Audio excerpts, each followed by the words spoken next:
Shalom Israel, esta tarde nos concede nuestro Elohim tener una secuencia al shiur, a la plática que traemos semanas atrás, encontrando la verdad a través de los escritos, que son los escritos de los discípulos, los cuales nos son presentados para aprender de ellos. A través de ellos encontramos la verdad, con todo y que han sufrido manipulaciones y simplemente desde el hecho de cambio de lenguaje.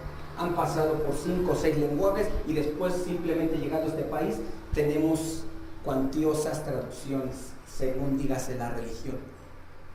Entonces, regresando nuevamente al tema de la semana pasada que venimos retomando en este momento, vamos a tratar de comprender todos los escritos, todo lo que aprendimos para poder entender todo esto que tenemos en el canal. Se quedó la serie de temas importantes. En la serie de temas importantes está para llevar la secuencia de lo que estoy expresando en este momento. Y bien, nos vamos a enfocar, dijimos, en tiempos del segundo templo, que es cuando fue manifestado nuestro Adón Yahshua Mashiach y todas las acciones que representaron sus discípulos. Todo lo que voy a expresar en esta tarde meramente es como que historia del pueblo de Israel, para tratar de comprender un poco los modismos y las maneras de expresar de los discípulos a través de sus escritos. Voy a poner un ejemplo, como la referencia que hace Shaulo en el capítulo 11 de la primera carta a los Corintios. Porque no le es permitido a la mujer cortarse el pelo. Pero imagínense si traemos eso a estos tiempos, imagínense mujeres con cabello prácticamente en el piso, ¿no? Si no fuera permitido cortarse. Hay que ver qué estaba pasando en aquellos tiempos de las llamadas prostitutas sagradas, las cuales eran las que eran presentadas en los templos con la influencia helénica, griega, de los romanos, dentro de sus templos, aquellas mujeres que eran rapadas y dentro de ello tenían orgías y demás. Entonces, ya conociendo esas historias, esos acontecimientos, podemos comprender por qué Shaulo está diciendo a la mujer no les es permitido cortarse el cabello. Claro, tiene otro mensaje, la cubierta le está expresando otras cosas ahí, pero en ello toma ese informe y se los presenta. A la mujer no le es permitido y a todos saben de qué están hablando. Ahorita hablamos de eso, es que a la mujer no les es permitido cortarse el cabello y no saben. Eso que me está diciendo es un poco extraño, ¿no? Sí, está bien, yo creo que a lo mejor que no ande con el cabello extremadamente corto, pero tanto que no me lo corte, pues no lo veo común. Bien.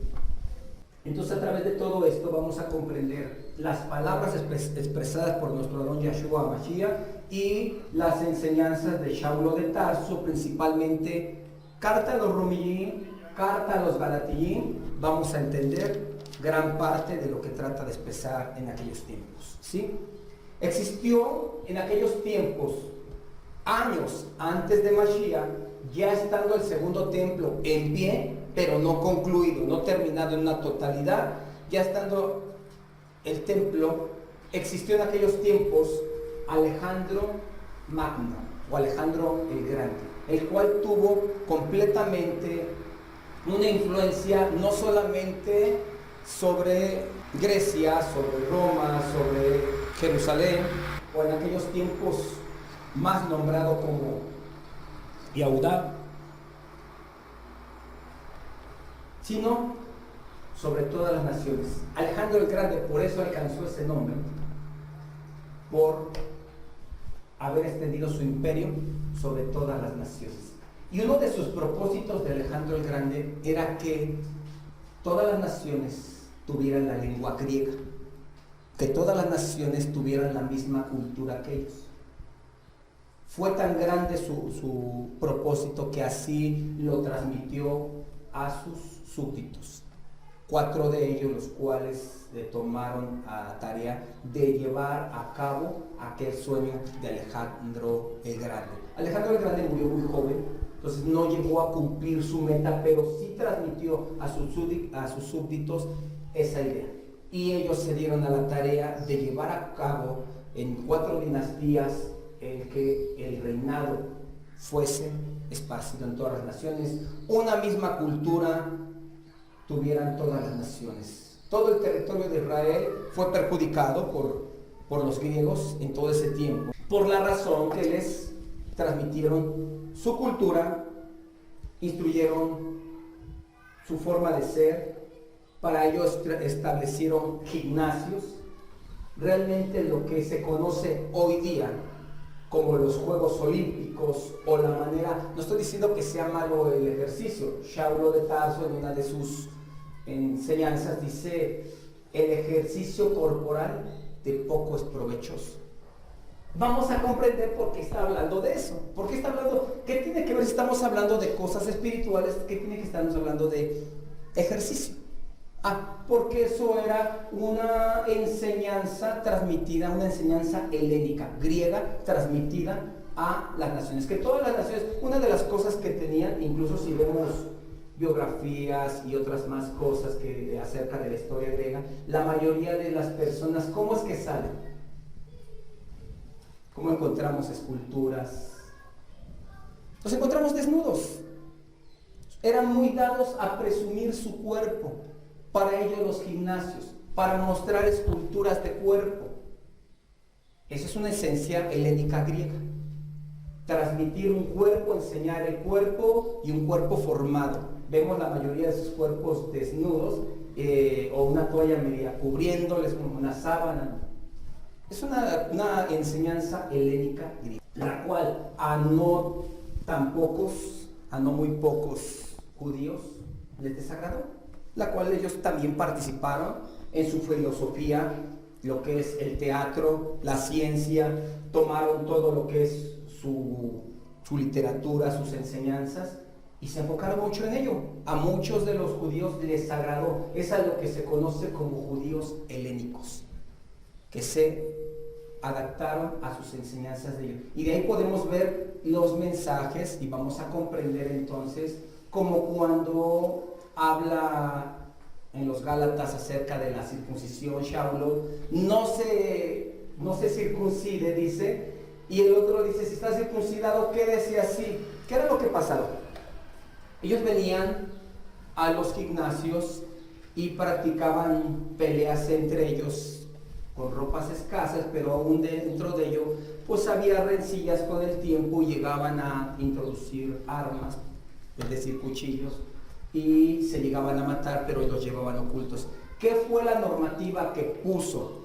Como en aquellos tiempos no existía como hoy día esos aparatitos que te pasan en las terminales, en los aeropuertos para ver si traes un arma, no existían. La regla que pusieron para que ellos pudieran entrar dentro de los lugares donde peleaban, tenían que entrar desnudos al lugar donde hacían esos juegos, esos eventos, entraban desnudos. Pero ¿qué pasó? Que como los judíos tenían un distintivo, que era la circuncisión, que era obvio porque ellos entraban desnudos completamente a esos lugares. Y empezaron a señalar los griegos aquello. Para los griegos aquello era una abominación. Era una falta de honor, falta de virilidad y otras cosas más. No podían ellos permitir que ellos tuviesen eso. Es una deshonra al cuerpo. Ellos eran amantes del cuerpo, como les dice un momento, el ejercicio y demás, eran amantes del cuerpo. Tenía que presentarse perfecto. Para ellos era una maravilla, para ellos era una escultura de un cuerpo perfecta, era algo lo cual de presumir. Entonces, ¿qué fue lo que hicieron algunos judíos para poder ser aceptos dentro de ese ámbito? De circuncidarse. Hoy día, con buena anestesia, con buenos doctores, con todo lo necesario, con los instrumentos quirúrgicos actuales, es peligroso, es delicado una operación de esas, una descircuncisión. Es peligroso. Ahora imagínense en aquellos tiempos sin tener todo lo que tenemos hoy día. Con todo y el afán de agradar, o sea, estaban tan helenizados, tan contaminados por querer también tener esa manera de lucir su cuerpo, que llegaban al grado de arriesgar su vida con tal de encajar de una manera helénica. Eso es lo que nos puede llevar a comprender los escritos de Shaulo, porque les estaba escribiendo eso. Ellos llegaron a asimilarse, los judíos llegaron a asimilarse, participaron en los gimnasios, participaron en esas tan conocidas. Los Juegos Olímpicos son, hasta hoy día, mundiales. Son mundiales, los Juegos Olímpicos provienen desde ahí. Desde entonces es que nacen los Juegos Olímpicos, porque era uno de los sueños de Alejandro Magno, que todas las naciones se rigieran y tuvieran la misma cultura que ellos, y hasta el lenguaje. Y entonces los Juegos Olímpicos, como lo podemos ver hasta hoy día, permanecen. Y ellos permanecieron de ello. Pero no solamente eso tuvo la influencia griega en todas las naciones, sino en el pueblo judío tuvo gran influencia. ¿Sí? El helenismo fue una influencia tremenda aún dentro del pueblo de Israel. El pueblo de Israel tuvo completamente una influencia tremenda desde esa nueva modalidad que estaban impartiendo aquellos súbditos de Alejandro Magno. Israel fue completamente parte de ellos. En aquellos tiempos también existían familias conocidas de judíos. Una era la de Onías y la otra era la de Tobías. Y su posición, su influencia de la familia de Tobías era a favor de los griegos. Los Onías no se habían contaminado con esa manera. Los Tobías estaban completamente contaminados. ¿Qué trajo eso a Israel? Una división. Por aquí había un pensamiento de judíos que pensaban que eso era desagradable delante del Eterno. ¿Y por qué? Porque ellos tenían la Torá. Imagínense a padre e hijo entrando al gimnasio, desnudos, cuando la Torá dice: no mirarás la desnudez de tu padre, o probablemente con el abuelo. Israel es pudoroso. Israel es muy pudoroso por las leyes que estipula la Torá.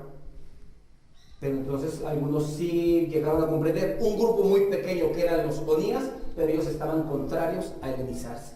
Por otra parte, los Onías no tenían ellos la intención de compaginar con esa medida, pero la otra parte deseaba cada vez más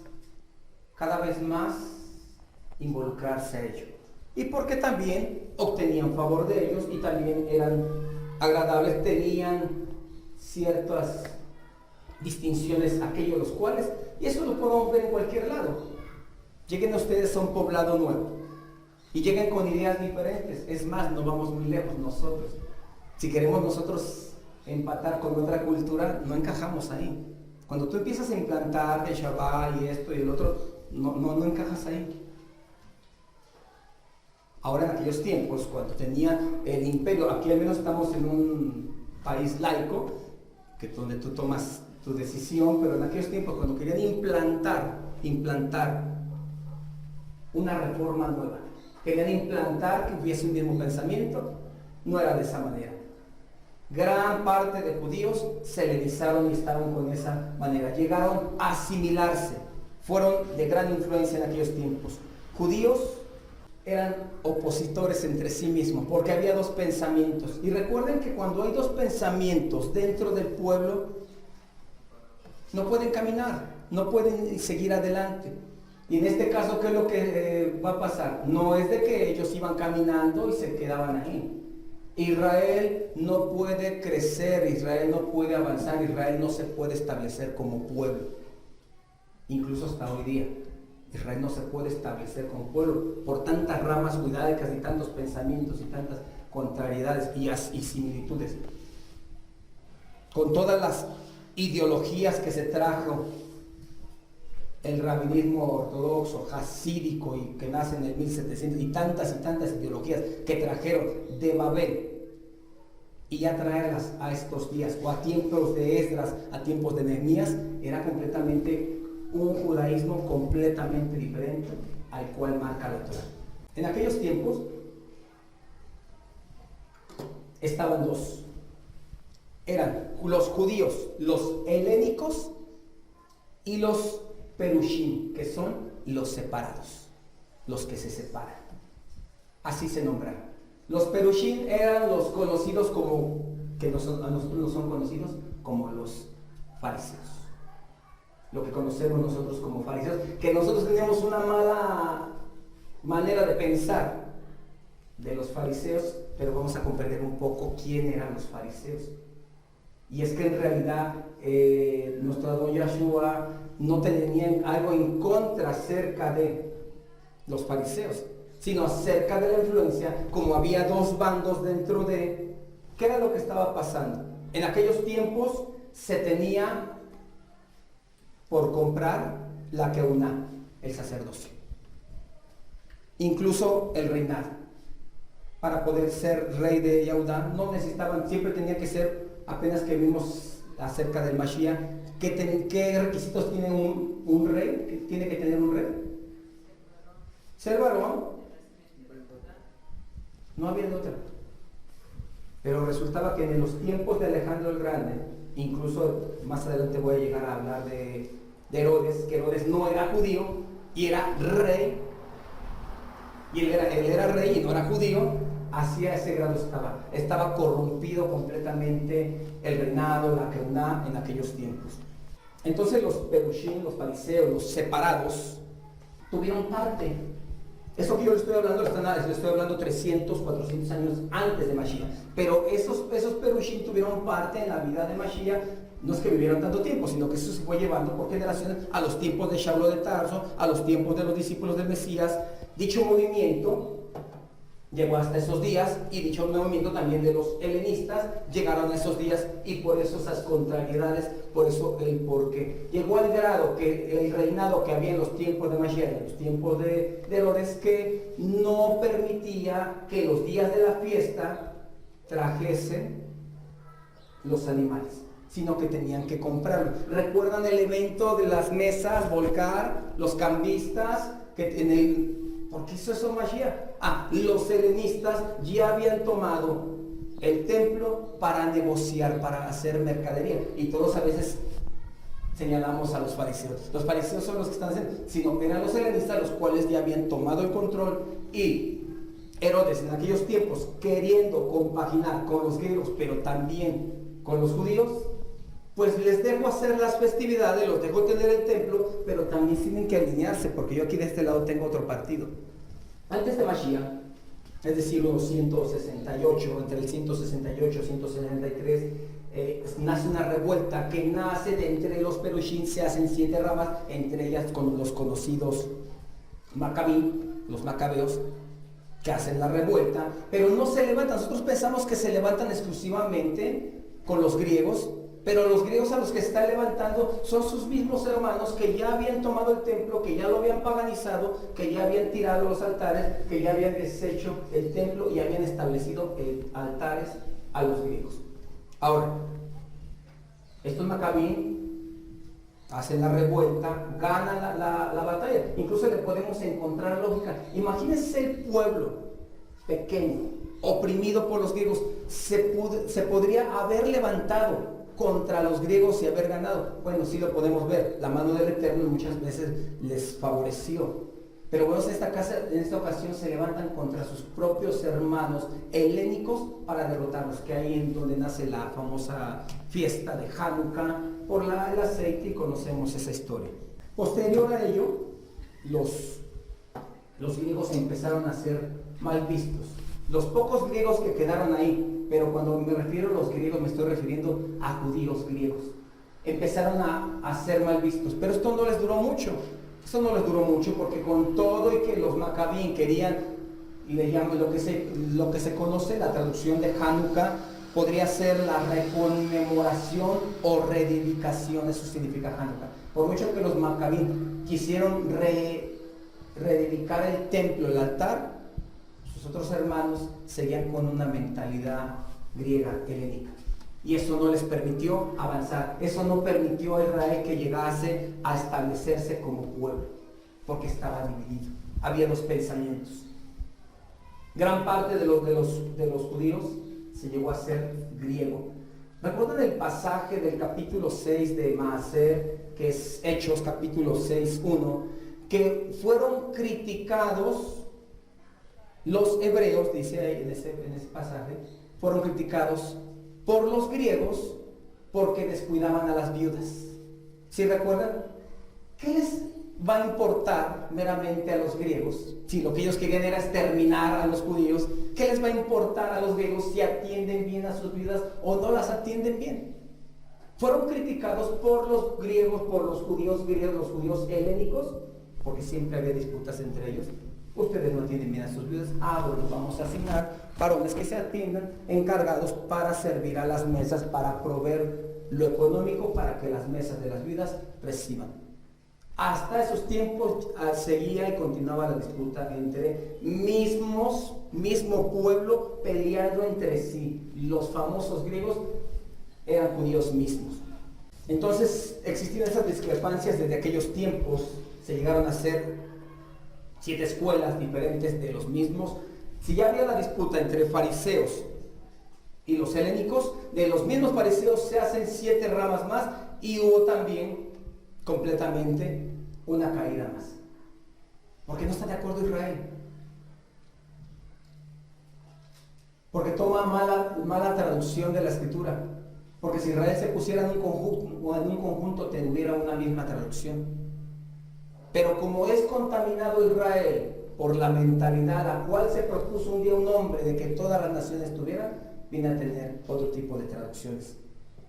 En aquel tiempo Israel fue privado de lo que se conocía el consejo de la Gran Asamblea. Era un consejo formado por 120 varones. Todavía hasta los tiempos de Malaquí, Anabí, del profeta Malaquías, el profeta el último que encontramos tanto en el Tanakh como de los últimos que encontramos existentes de aquellos tiempos. En aquellos tiempos fue privado Israel. ¿A dónde corría o de dónde pedía consejo para adquirir conocimiento de la Torah? Si ya lo que tenían era ciencia griega, sabios griegos que les transmitían y les enseñaban, ¿a dónde corría? Porque ya había sido privado de ese consejo de los 120 de la Gran Asamblea. En oculto, los perushim, los apartados, nombraron 2 escuelas. Y con todo y que tratan de progresar Israel, tiene la intención de progresar Israel, nombran 2 escuelas. ¿Por qué no nombraron una? Esas escuelas llevan una trayectoria desde esos tiempos hasta los tiempos. Según historiadores, encontramos que en los tiempos de Yahshua Mashiach, las 2 escuelas que se regían para enseñar, transmitir enseñanza de Torah, era Hillel, una escuela, y la escuela de Shammai. 2 escuelas que regían en aquellos tiempos. Según los historiadores, hablan que de aquellos tiempos eran las escuelas las cuales transmitían la Torah, pero de una manera. La escuela de Hillel, con todo y que esa escuela provenía de los perushim, de los fariseos, con todo y que provenía de eso, esa escuela, la escuela de Hillel tenía contacto con los griegos. La escuela de Hillel tenía favor de los griegos, favor, por decirlo de esta manera, judicial. De esta manera, la escuela de Hillel eran menos los seguidores. Bueno, nos van a enseñar Torah, pero nos permiten, aquí tenemos una protección.